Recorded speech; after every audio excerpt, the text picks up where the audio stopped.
ಇತ್ತೀಚಿನ ಸಂಚಿಕೆಗಳನ್ನು ಜಾಹೀರಾತಿನ ಕಿರಿಕಿರಿ ಇಲ್ಲದೆ ನೋಡಿ.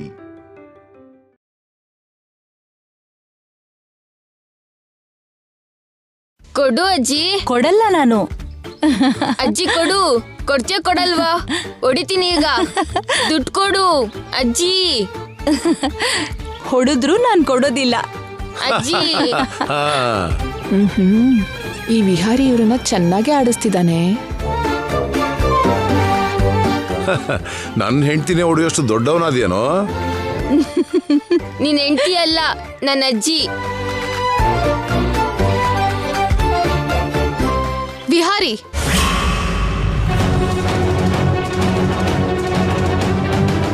ಚಿಕ್ಕವರು ದೊಡ್ಡವರು ಅಂತ ನೋಡ್ದೆ ಅದೇನೋ ಮಾತು.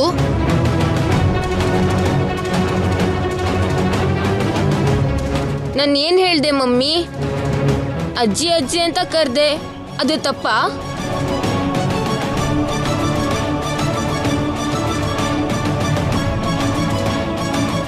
ತಪ್ಪಾಗಿ ನಡ್ಕೊಂಡಿದ್ದಲ್ದೆ ನನಗೆ ಎದುರು ಮಾತು ಕೊಡ್ತೀಯಾ? ಸ್ವಲ್ಪನೂ ಬುದ್ಧಿ ಇಲ್ವಾ ನಿನ್ಗೆ? ಅಮ್ಮ ಶ್ಯಾಮ, ಹೀಗೇನಾಯ್ತು ಅಂತ ಕೋಪ ಮಾಡ್ಕೋತಿದ್ಯಾ? ಅತ್ತೆಗೆ ಹೊಡೆಯಕ್ ಹೋಗೋದು, ನಿಮ್ ಹತ್ರ ಹಾಗೆ ಮಾತಾಡೋದು.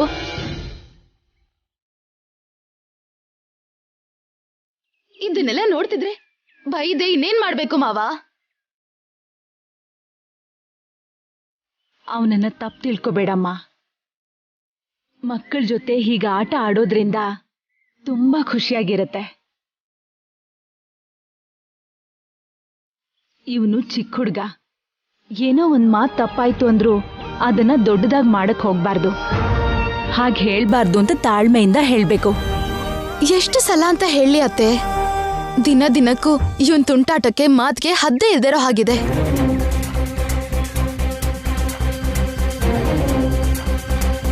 ಚಿಕ್ಕ ಮಕ್ಳು ಮಾಡೋ ಕೆಲ್ಸನ ಇವನ್ ಮಾಡ್ತಿರೋದು? ಇಲ್ಲ ಅತ್ತೆ, ಇವನ್ ತುಂಬಾ ತಪ್ಪುಗಳನ್ನ ಮಾಡ್ತಿದ್ದಾನೆ. ಇದೇ ಅಭ್ಯಾಸ ಆದ್ರೆ ಇವನು ನಮ್ ಕೈಯಿಂದ ತಪ್ಪ ಹೋಗ್ತಾನೆ.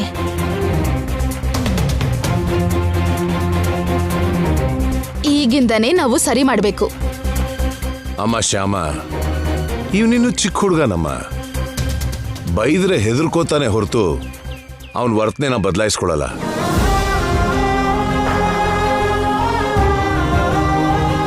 ನಿನ್ ನೋವು ನನ್ಗೆ ಅರ್ಥ ಆಗುತ್ತೆ. ಅದನ್ನ ಇವನ್ಗೆ ಅರ್ಥ ಆಗೋ ತರ ಹೇಳಮ್ಮ.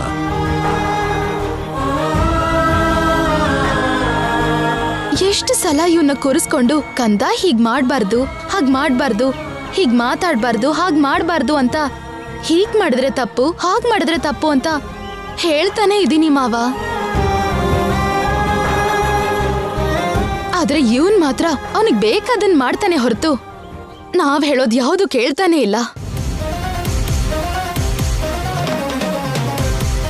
ನಾಲ್ಕ್ ಬಾರಿಸಿದ್ರೆ ಇವನ್ ಬುದ್ಧಿ ಬದಲಾಗತ್ತೇನೋ. ನಿನ್ನ ತಾತ, ಏನ್ ನಟಿಸ್ತೀಯಪ್ಪ? ನೋಡಿದ್ರ ಮಾವ, ಕೈ ಎತ್ತಿದ್ರೆ ಸಾಕು ಹೇಗ್ ಗಳಕ್ ಶುರು ಮಾಡ್ತಾನೆ ನೋಡಿ. ಆಯ್ತು ಬಿಡಮ್ಮ ಶ್ಯಾಮ, ಇವನು ಇನ್ನೊಂದ್ಸಲ ಹೀಗ್ ಮಾಡಲ್ಲ ಅಲ್ವೇನೋ?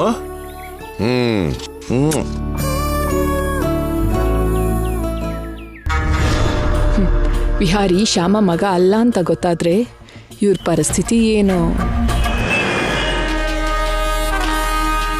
ವನಜಾಕ್ಷಿ, ವನಜಾಕ್ಷಿ. ಓ, ನೀವಾ?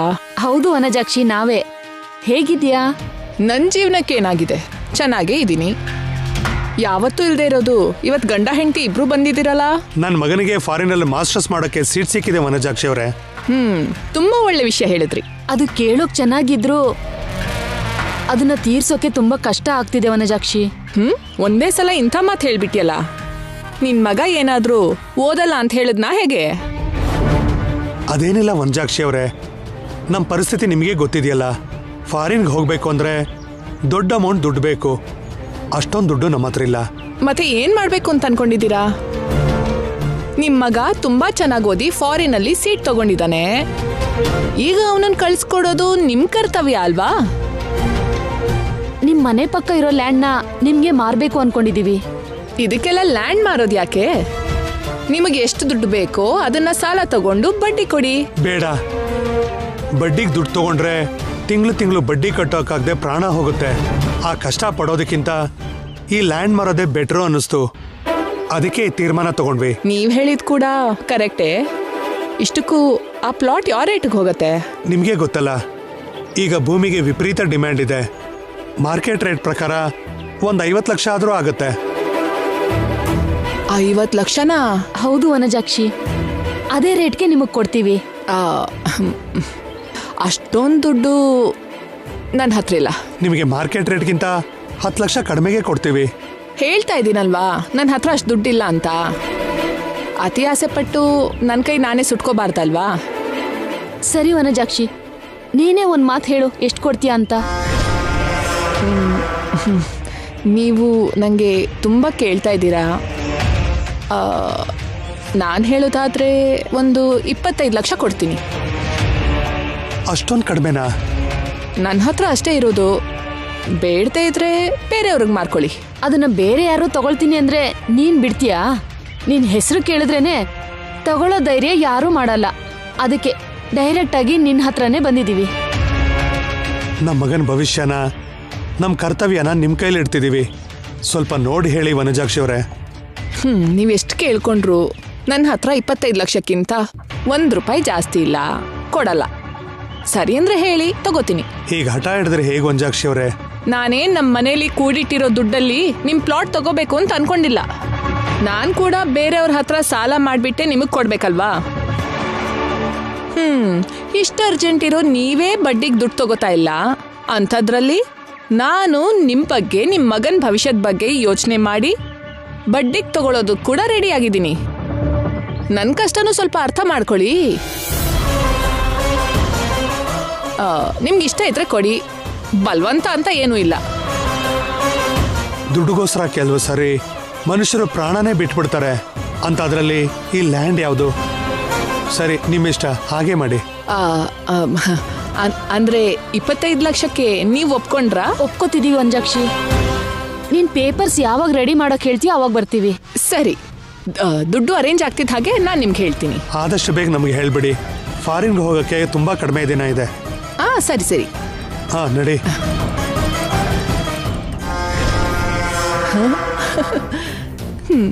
ನಾನು ಎಷ್ಟು ಅದೃಷ್ಟವಂತೆ.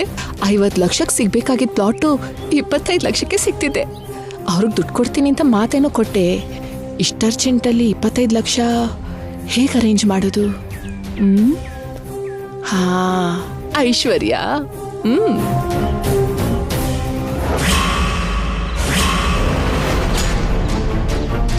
25 ಲಕ್ಷನಾ? ಹೌದು ಮೇಡಮ್, ಜಸ್ಟ್ 25 ಲಕ್ಷನೇ. ಯಾಕೆ? ನಮ್ಮ ಮನೆ ಪಕ್ಕದಲ್ಲಿರೋ ಒಂದು ಪ್ಲಾಟ್ನ ಒಬ್ರು ಮಾರ್ತಾ ಇದ್ದಾರೆ. ನಿಜವಾಗ್ಲೂ ಅದ್ರ ಬೆಲೆ 50 ಲಕ್ಷ ಇದೆ. ಆದ್ರೆ ಅವ್ರಿಗೆ ದುಡ್ಡಿಗೆ ಅರ್ಜೆಂಟ್ ಇದೆ, ಅದಕ್ಕೆ 25 ಲಕ್ಷಕ್ಕೆ ಕೊಡ್ತೀನಿ ಅಂತ ಹೇಳಿದ್ರು. ನಿಮ್ಗೆ ಗೊತ್ತಲ್ಲ ಮೇಡಮ್, ವನಜಾಕ್ಷಿ ಈ ತರ ಬಂಪರ್ ಆಫರ್ ಬಂದಾಗ ಬಿಡಲ್ಲ ಅಂತ. ಆದ್ರೆ ಅವ್ರು ಹೀಗೆ ಅರ್ಧಕ್ಕಿಂತ ಅರ್ಧ ಕಡಿಮೆ ರೇಟಿಗೆ ಹೇಗೆ ಕೊಡ್ತಾ ಇದ್ದಾರೆ? ಹೇಳಿದ್ನಲ್ಲ ಮೇಡಮ್, ಅವ್ರಿಗೆ ಅರ್ಜೆಂಟ್ ಆದಾಗ ಮನುಷ್ಯರು ಬೆಲೆ ಆದ್ರೂ ಆಸ್ತಿ ಬೆಲೆ ಆದ್ರೂ ಹಾಗೆ ಕಡಿಮೆ ಆಗೋಗುತ್ತೆ. ಅವ್ರ ಮಗ ಏನೋ ಫಾರಿನ್ಗೆ ಹೋಗೋದಕ್ಕೆ ಅರ್ಜೆಂಟಾಗಿ ದುಡ್ಡು ಬೇಕಾಗಿದೆಯಂತೆ. ಅದಕ್ಕೆ ಅಷ್ಟು ಕಡಿಮೆ ರೇಟಿಗೆ ಮಾರ್ತಾ ಇದ್ದಾರೆ. ಅದಕ್ಕೆ ನಾನು ನಿಮ್ಮನ್ನು ಕೇಳ್ತಾ ಇದ್ದೀನಿ. ಆದ್ರೆ ನಾನ್ ಕೊಡಲ್ಲ. ಅದೇನು ಮೇಡಮ್? ಅದೇನುನಾ? ನೀನ್ 25 ಲಕ್ಷ ದುಡ್ಡು ಕೇಳಿದ ತಕ್ಷಣ ನಿನಗೆ ಕೊಡೋದಕ್ಕೆ ನಾನೇನ್ ಮರದಲ್ಲಿ ದುಡ್ಡು ಬೆಳೆಸ್ತಾ ಇದ್ದೀನಾ? ಮರದಲ್ಲಿ ಬಿಡದೆ ಇರಬಹುದು, ಆದ್ರೆ ಫ್ಯಾಕ್ಟ್ರಿಯಲ್ಲಿ ಇರತ್ತಲ್ವಾ. ಆದ್ರೂ ರಾಜ ಮನ್ಸ್ ಮಾಡಿದ್ರೆ ಯಾವ್ದಕ್ ಕೊರತೆ ಅಂತಾರೆ. ನಿಮಗ್ ದುಡ್ಡು ಕಡಿಮೆನಾ ಮೇಡಮ್? ಒಂದ್ ಕೆಲ್ಸ ಮಾಡ್ತೀನಿ, ಅವ್ರಿಗೆ 25 ಲಕ್ಷ ನಾನೇ ಕೊಟ್ಟು ಆ ಫ್ಲಾಟ್ನ ನಾನೇ ತಗೋತೀನಿ. ಏನಂತೀಯ?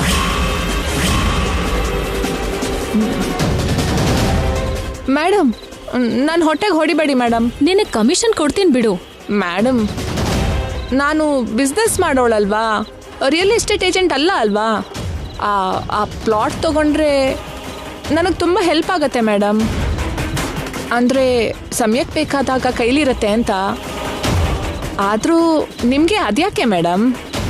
ಈ ಥರ ಚಿಕ್ಕ ಚಿಕ್ಕ ಪ್ಲಾಟ್ ತಗೊಂಡ್ರೆ ನಿಮ್ಮ ರೇಂಜು ಕಡಿಮೆ ಆಗೋಗುತ್ತೆ ಮೇಡಮ್.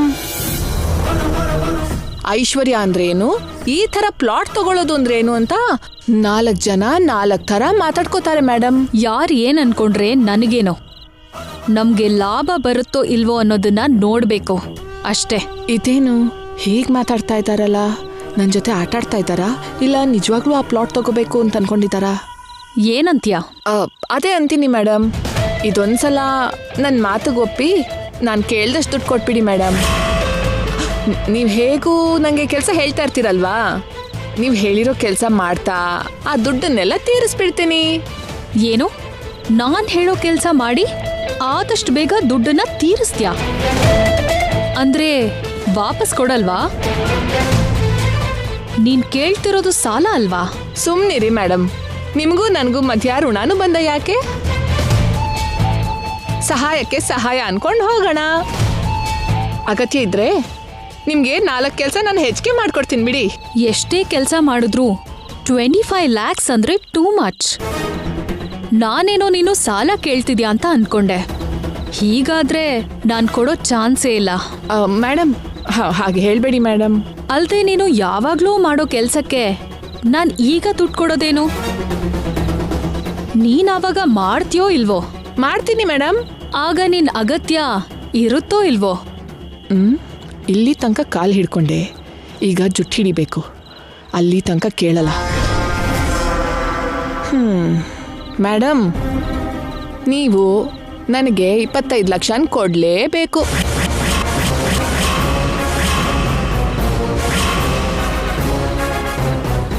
ಏನು ಆರ್ಡರ್ ಮಾಡ್ತಿದ್ಯಾ? Yes, money order. ಕೊಟ್ಬಿಡಿ ಮೇಡಮ್, ಕೊಟ್ಬಿಡಿ. 25 ಲಕ್ಷ ಕೊಟ್ಬಿಡಿ. ಏಯ್, ತಲೆ ತಿರುಗಿದ್ಯಾ ನಿನ್ಗೆ? ನಿನ್ ದುಡ್ಡು ನನ್ನ ಹತ್ರ ಇರೋ ಹಾಗೆ ಮಾತಾಡ್ತಿದ್ಯಲ್ಲ. ಮೇಡಮ್, ಇಷ್ಟು ಚರ್ಚೆ ಅನಗತ್ಯ ಮೇಡಮ್. ಚಿಕ್ಕ ವಿಷಯನ ದೊಡ್ಡದ್ ಮಾಡ್ಕೋಬೇಡಿ. ಏನ್ ಮಾತಾಡ್ತಿದ್ಯಾ ನೀನು? ಚಿಕ್ಕ ವಿಷಯನ ದೊಡ್ಡದ್ ಮಾಡೋದೇನು? ಅರೆ, ದುಡ್ಡು ಕೊಡಿ ಮೇಡಮ್.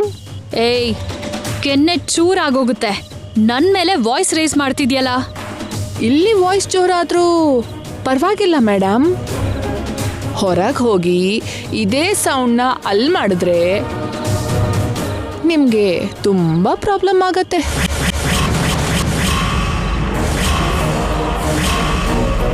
ಹೋಗಿ ಜೈಲಲ್ಲಿ ಕೂತ್ಕೋತೀರಾ. ಜೈಲಲ್ಲಿ ಕೂತ್ಕೊಳ್ಳೋದು ಅಂದ್ರೇನು? ನೀವು ಮಕ್ಕಳನ್ನ ಬದಲಾಯಿಸಿದ್ದನ್ನ ನಾನು ಅಖಿಲ್ ಶ್ಯಾಮಾಗೆ ಹೇಳ್ದೆ ಅನ್ಕೊಳ್ಳಿ, ಏನಾಗತ್ತೆ?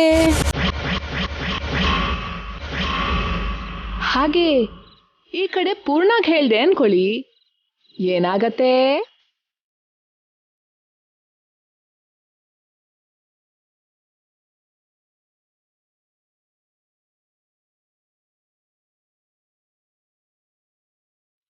ಏನೋ ಹೆದರ್ಸ್ತಾ ಇದ್ಯಾ? ಹೆದರ್ಸಿದ್ದು ಅನ್ಕೋತಿರೋ, ಕೇಳಿದ್ದು ಅನ್ಕೋತಿರೋ, ನಿಮ್ಮಿಷ್ಟ. ನಾನ್ ಕೇಳಿದ ದುಡ್ಡನ್ನ ನನಗೆ ಕೊಟ್ರಾ ಸರಿ ಹೋಯ್ತು. ಇಲ್ಲದೆ ಇದ್ರೆ ನೀವು ಮಾಡಿದ್ದು ಎಲ್ಲ ಕೂಡ ಕಣ್ಣು ಕಟ್ಟೋ ಹಾಗೆ ಪೊಲೀಸ್ ಸ್ಟೇಷನಲ್ಲಿ ಹೇಳ್ಬಿಡ್ತೀನಿ.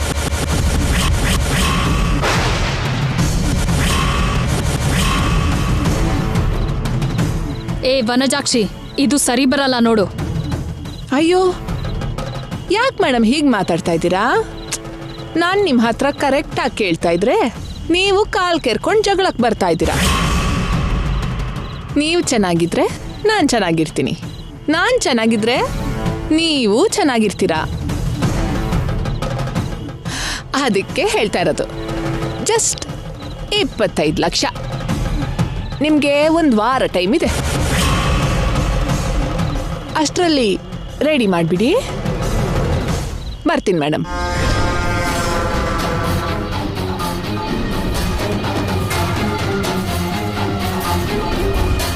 ಇದೇನು ಹೀಗೆ ಮಾತಾಡ್ತಿದ್ದಾಳೆ? ಹಾವಿಗೆ ಹಾಲೆರ್ದು ನೋಡ್ಕೊಂಡ್ರೆ ಕಚ್ಚದೆ ಬಿಡುತ್ತಾ ಅನ್ನೋದು ಇದಕ್ಕೆ ಇರಬೇಕು. ಇಷ್ಟು ದಿನ ನಾನು ಹಾಕೋ ಬಿಸ್ಕೆಟ್ಗೆ ಆಸೆ ಪಡೋ ನಾಯಿ ಇವತ್ತು ನನ್ನ ಮೇಲೆ ಎದ್ರಗ್ ಬೀಳ್ತಿದ್ದಾಳೆ. ಏನ್ ಮಾಡ್ಲಿ ಇವಳನ್ನ? ಈ ಐಶ್ವರ್ಯಗೆ ಬ್ಲ್ಯಾಕ್ ಮೇಲ್ ಮಾಡ್ತಿದ್ದಾಳೆ ಅಂದ್ರೆ ಇವಳು ತುಂಬಾ ಹೆಚ್ಕೊಂಡ್ಬಿಟ್ಟಿದ್ದಾಳೆ. ಹಾಗಂತ ಇವಳು ಹೇಳಿದ್ದನ್ನೆಲ್ಲ ಕೇಳಿದ್ರೆ ಮತ್ತೆ ಮತ್ತೆ ಹಾರಾಡ್ತಾನೆ ಇರ್ತಾಳೆ. ಇವಳನ್ನ ನೆಗ್ಲೆಕ್ಟ್ ಮಾಡಿ ಹೀಗೆ ಬಿಟ್ರೆ ಈ ವನಜಾಕ್ಷಿ ಹಾರಾಡ್ತಾನೆ ಇರ್ತಾಳೆ. ಏನಾದ್ರೂ ಮಾಡಬೇಕು.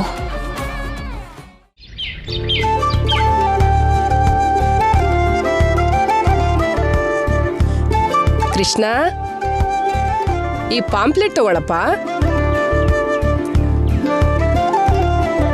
ಇದೇನು ಟೀಚರ್? ಬಡ ಮಕ್ಕಳಿಗೆ ಸಹಾಯ ಮಾಡೋಂಥ ವಿಷಯ ಇದು. ಓದ್ಬೇಕು ಅನ್ನೋ ಆಸೆ ಇದ್ದು ಮನೆ ಪರಿಸ್ಥಿತಿ ಸರಿ ಇಲ್ದಿದ್ರೆ ಕಾರ್ಪೊರೇಟ್ ಸ್ಕೂಲಲ್ಲಿ ಓದೋ ಅವಕಾಶ ಕೊಡೋಕೆ. ಕಾರ್ಪೊರೇಟ್ ಸ್ಕೂಲ್ ಅಂದ್ರೆ ಪ್ರೈವೇಟ್ ಸ್ಕೂಲಾ ಟೀಚರ್? ಹೌದು ಕೃಷ್ಣ. ಅಲ್ಲೆಲ್ಲ ಓದ್ಬೇಕಂದ್ರೆ ತುಂಬಾ ದುಡ್ಡು ಬೇಕಲ್ವಾ ಟೀಚರ್? ಅದೇನಪ್ಪ, ಬಡ ಮಕ್ಕಳಿಗೆ ಈ ಸಂಸ್ಥೆ ಒಂದ್ ದೊಡ್ಡ ಆಪರ್ಚುನಿಟಿನ ಇದ್ರ ಮೂಲಕ ಕೊಡ್ತಿದೆ. ಈ ಸಂಸ್ಥೆಯವರು ಸಣ್ಣ ಶಾಲೆಯಲ್ಲಿ ಓದೋ ಮಕ್ಕಳಿಗೆ ಒಂದು ಎಕ್ಸಾಮ್ ಮಾಡ್ತಾರೆ. ಅವ್ರು ಮಾಡೋ ಎಕ್ಸಾಮಲ್ಲಿ ಯಾರಿಗೆ ಹೆಚ್ಚು ಮಾರ್ಕ್ಸ್ ಬರುತ್ತೋ ಅವರನ್ನ ದೊಡ್ಡ ಕಾರ್ಪೊರೇಟ್ ಸ್ಕೂಲಲ್ಲಿ ಫ್ರೀಯಾಗಿ ಸೇರಿಸ್ಕೋತಾರೆ. ನೀನ್ ತುಂಬಾ ಚೆನ್ನಾಗಿ ಓದ್ತೀಯ ಕೃಷ್ಣ. ಇದ್ರ ಫೀಸು 500 ರೂಪಾಯಿ ಮಾತ್ರ ಇರುತ್ತೆ. ಅದಕ್ಕೆ ಈ ವಿಷಯನ ನಿನ್ನ ಅಮ್ಮಂಗೆ ಹೇಳಿ ಅಪ್ಲಿಕೇಶನ್ ಫೀಸ್ ಕಟ್ಟಿ ಪರೀಕ್ಷೆ ಬರಿ. ಖಂಡಿತ ನಿಂಗೆ ಸೀಟ್ ಸಿಗುತ್ತೆ. ಸರಿ ಟೀಚರ್. ನಿನ್ ಮೇಲ್ ನಂಗೆ ನಂಬಿಕೆ ಇದೆ ಕೃಷ್ಣ. ಸರಿ, ಹುಷಾರಾಗಿ ಮನೆಗೆ ಹೋಗು.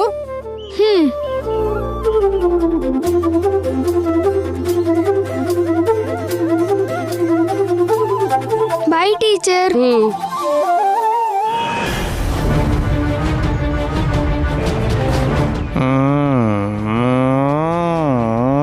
ಚಿಚಿ, ಇದ್ಯಾಕೆ ಹೀಗಾಡ್ತೀಯೋ ಏನೋ. ನಿನಗೆಷ್ಟು ಸಲ ಹೇಳಿದ್ರು ಸ್ವಲ್ಪನೂ ಬುದ್ಧಿ ಬರಲ್ಲ. ಕೃಷ್ಣ ದೊಡ್ಡವನಾಗ್ತಾ ಇದ್ದಾನೆ. ಅವನ್ ಭವಿಷ್ಯದ ಬಗ್ಗೆ ಯೋಚನೆ ಮಾಡಿ ಆದ್ರೂ ಈ ಕುಡಿಯೋದನ್ನ ಬಿಡಕ್ಕಾಗಲ್ವಾ? ನಿನ್ ಸುಖ ನೀನ್ ನೋಡ್ಕೋತೀಯ ಹೊರತು ಈ ಮನೆ ಕಷ್ಟ ಸುಖನ ಯಾವತ್ತೂ ನೋಡಲ್ಲ. ಮೇಡಮ್ಗೆ ನೀನ್ ಕುಡಿಯೋದು ಸ್ವಲ್ಪನೂ ಇಷ್ಟ ಇಲ್ಲ. ಕುಡಿಬೇಡ ಅಂತ ಎಷ್ಟು ಸಲ ಹೇಳಿದ್ರು ಮಾತೇ ಕೇಳಲ್ಲ. ಈ ವಿಷಯನ ಮನ್ಸಲ್ಲಿ ಇಟ್ಕೊಂಡು ಈಗಾಗ್ಲೇ ನನ್ನ ಕೃಷ್ಣನ್ನು ಕೀಳಾಗಿ ನೋಡ್ತಾ ಇದ್ದಾರೆ. ಮೇಡಮ್ಗೆ ಒಳ್ಳೆ ಮನ್ಸಿರೋದ್ರಿಂದ ಇರೋದಕ್ಕೆ ಜಾಗ ಕೊಟ್ಟಿದ್ದಾರೆ. ನೀನ್ ಹೀಗೆ ಕುಡಿತಾ ಇದ್ರೆ ಕೊನೆಗೆ ಈ ಮನೆ ಕೂಡ ನಮ್ಗಿಲ್ದೇ ಇರೋ ಹಾಗಾಗತ್ತೆ. ಅಮ್ಮ, ಬಾ ಕಂದ. ಏನ್ ಕಂದ ಇಷ್ಟೊಂದು ಸಂತೋಷವಾಗಿದ್ಯಾ? ಎಕ್ಸಾಮ್ ಅಲ್ಲಿ ಒಳ್ಳೆ ಮಾರ್ಕ್ಸ್ ಬಂದಿದ್ಯಾ? ಮತ್ತೆ ಲಾಸ್ಟ್ ಬಂದ ಅನ್ಸುತ್ತೆ. ಅದಕ್ಕೆ ಅವನ ಮುಖದಲ್ಲಿ ಅಷ್ಟು ಖುಷಿ. ಎಷ್ಟೇ ಆದ್ರೂ ಅವನ್ ನನ್ನ ಮಗ ಅಲ್ವಾ? ಸುಮ್ನೆ ಇರ್ತೀರಾ? ಆಯ್ತು ಬಿಡು. ಏನಾಯ್ತು ಕಂದ? ಇದೇನಪ್ಪ? ನನ್ ಭವಿಷ್ಯನಮ್ಮ. ಏನು? ನಾವು ಈ ಮನೇಲಿ ಬಿಟ್ಟಿದೀವಿ ಅಂತ ಕೆಲ್ಸಕ್ಕೆ ಸೇರ್ಬೇಕು ಅಂತ ಅನ್ಕೊಂಡಿದ್ಯಾ? ಹಾಗೇನಿಲ್ಲ ಅಪ್ಪ. ನಾನು ದೊಡ್ಡ ಸ್ಕೂಲಲ್ಲಿ ಓದೋ ಅವಕಾಶ ಸಿಕ್ಕಿದೆ. ಹೌದಾ ಕೃಷ್ಣ? ಹೌದಮ್ಮ. ಚಿಕ್ಕ ಸ್ಕೂಲ್ ಮಕ್ಕಳಿಗೆ ಒಂದು ಪರೀಕ್ಷೆ ಇಡ್ತಾರಂತೆ. ಹೌದಾ? ಅದರಲ್ಲಿ ಜಾಸ್ತಿ ಮಾರ್ಕ್ಸ್ ಬಂದ್ರೆ ಅವರು ಫ್ರೀಯಾಗಿ ಓದಿಸ್ತಾರಂತೆ. ಹೌದೇನೋ? ನನ್ ಬಂಗಾರ ಕಂದ, ನೀನ್ ಎಷ್ಟು ಚೆನ್ನಾಗಿ ಓದ್ತಿ ಅಂತ ನಿನ್ ಗೊತ್ತಾ? ಆದ್ರೆ ಆದ್ರೆ ಅಂದ್ರೆ ಏನು ಪುಟ್ಟ? ಅಮ್ಮ, ಆ ಪರೀಕ್ಷೆ ಬರೀಬೇಕಂದ್ರೆ ಮೊದಲು ಅಪ್ಲಿಕೇಶನ್ ಹಾಕ್ಬೇಕಮ್ಮ. ಆಹಾ, ಅದ್ರಲ್ಲೇನಿದೆ ಕಂದ, ಈಗ್ಲೇ ಕೊಡೋಣ. ಅದಕ್ಕೆ ಮೊದಲೇ ಅವರಿಗೆ ನಾವು 500 ರೂಪಾಯಿ ಫೀಸ್ ಕೊಡಬೇಕು. 500 ರೂಪಾಯ?